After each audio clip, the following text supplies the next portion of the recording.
நண்பர்களுக்கு வணக்கம். இப்போ நம்ம டிஸ்கஸ் பண்ண போகிற டாபிக் பார்த்தீங்கன்னா சிஞ்சிங். சிஞ்சிங் அப்படின்னா ஃபேப்ரிக்லையோ யாருடைய சர்ஃபேஸ்லையோ இருக்கக்கூடிய லூஸ் ஃபைபர்ஸை வந்து எரிச்சு விடுறது பேர் தான் வந்து சிஞ்சிங். எரிச்சு விட்டு அதை வந்து எரிச்சு விட்டு அதை வந்து காணாமல் போக பண்ணிடுவாங்க. அதனால வந்து சர்ஃபேஸ் வந்து ஸ்மூத்தாக இருக்கும். இந்த ப்ராசஸ் பேர் தான் சிஞ்சிங்.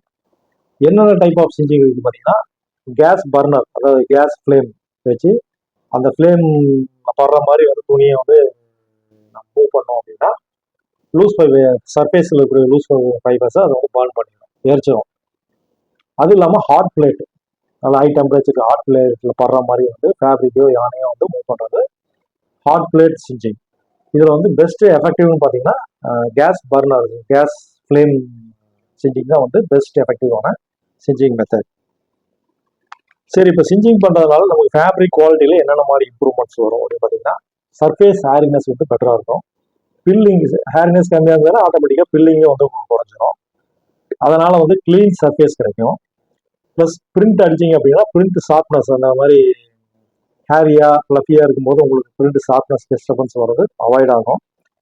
கொஞ்சம் லஸ்ட்ராகவும் ஃபேப்ரிக் பார்க்கறது கொஞ்சம் லுக்காகவும் வந்து இருக்கும். இதெல்லாம் வந்து சிஞ்சிங்னால கிடைக்கக்கூடிய பெனிஃபிட்ஸ். ஸோ இப்போ சிஞ்சிங் பண்ணும்போது என்னென்ன பராமீட்டர்ஸ் நம்ம கேர் எடுக்கணும் அப்படின்னு பார்த்தீங்கன்னா, ஃபர்ஸ்ட் வந்து ஃப்ளேமுடைய டெம்பரேச்சர், அதாவது ஃப்ளேம் வந்து எல்லோவா இல்லாமல் ப்ளூவாக இருக்கா அப்படின்னு வந்து பார்த்துக்கணும். ப்ளஸ் வந்து ஃபேப்ரிக் என்ன ஸ்பீடில் கரெக்டாக எஃபெக்டிவாக ரிமூவ் பண்ணுற அளவுக்கு ஸ்பீடு வந்து கரெக்டாக மெயின்டைன் பண்ணணும்.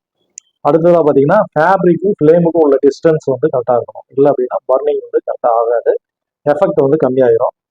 ஃபேப்ரிக் வந்து டென்ஷனாக இருக்கணும். அப்போ தான் நல்லா விரிச்சு கொடுக்கும்போது தான் அது வந்து ஈஸியாக அந்த ஃப்ளேம் போடும்போது அந்த லூஸ் ஃபைபர்ஸை வந்து அதை வந்து பர்ன் பண்ணும். அடுத்ததாக பார்த்தீங்கன்னா, ஃபேப்ரிக்குடைய மாய்ச்சர், ரொம்ப ஈரப்பதமான துணியை போட்டிங்கன்னா ஈரத்தை வந்து எவாபரேட் பண்ணுறதுக்கு அந்த டெம்பரேச்சர் வந்து யூஸ் ஆகிடும். அப்போ வந்து சிஞ்சிங் எஃபிஷியன்சி கரெக்டாக இருக்காது. இதெல்லாம் வந்து நமக்கு எடுக்க வேண்டிய கேர். சிஞ்சிங்கில் ஏதாவது நெகட்டிவான பாயிண்ட்ஸ் இருக்குது அப்படின்னு பார்த்தீங்கன்னா கண்டிப்பாக இருக்குது. இது வந்து நீங்கள் எஃபெக்டிவாக சிஞ்சிங் வேணும்னு கொஞ்சம் ஸ்லோ ஸ்பீடு வச்சு ஓட்டிங்க அப்படின்னா ஷேடு வந்து ஒரு மாதிரி மஞ்சள் அடிச்ச மாதிரி போயிடும். எப்படி ஹீட் செட்டிங்கில் மஞ்சள் ஆகுதோ அந்த மாதிரி இதுலேயும் வந்து மஞ்சள் ஆகிடும். அதுக்கப்புறம் பார்த்தீங்கன்னா ஃபேப்ரிக் வந்து பர்ன் ஆகிடும். ஏதாவது ஹோல்ஸ் இருக்குது, இல்லை ரொம்ப வந்து ஸ்லோவாக போடுறீங்க அப்படின்னா ஹீட் அதிகமாகும் போது தீ பிடிச்சி துணியை வந்து எரியறதுக்கான வாய்ப்புகள் இருக்குது. இதை வந்து கேர்ஃபுல்லாக வந்து பண்ணணும்.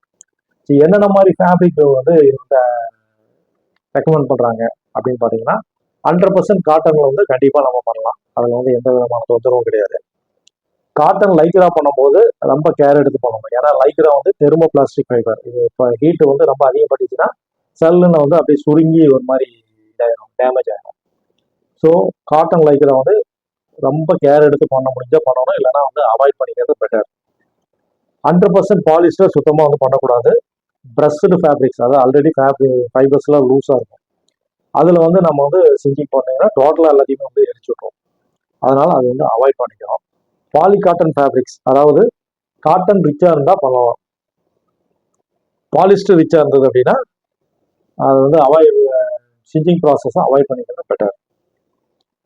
இதில் வந்து யான் ஃபார்மில் பண்ணுறது பெட்டரா, ஃபேப்ரிக் ஃபார்மில் சிஞ்சிங் பண்ணால் பெட்டரா அப்படின்னு பார்த்தீங்கன்னா, ஏன்னா யான் பண்ணதுக்கப்புறம் திரும்ப நிட் பண்ணும்போதும் ஃபர்தர் ப்ராசஸ் பண்ணும்போதும் வந்து ஃப்ரிக்ஷன்ஸ் வந்து அதிகமாக வரும்போது திரும்ப வந்து ஃபைபர் ஜென்ரேட் ஆகிறதுக்கான வாய்ப்புகள் அதிகம். அதனால் பார்த்தீங்கன்னா ஃபேப்ரிக் ஃபார்மில் சிஞ்சிங் பண்ணிவிட்டு டையிங் போயிட்டீங்க அப்படின்னா எஃபிஷியன்சி வந்து பெட்டராக இருக்கும் கம்பேர் டு யானில் சிஞ்சிங் பண்ணுறது.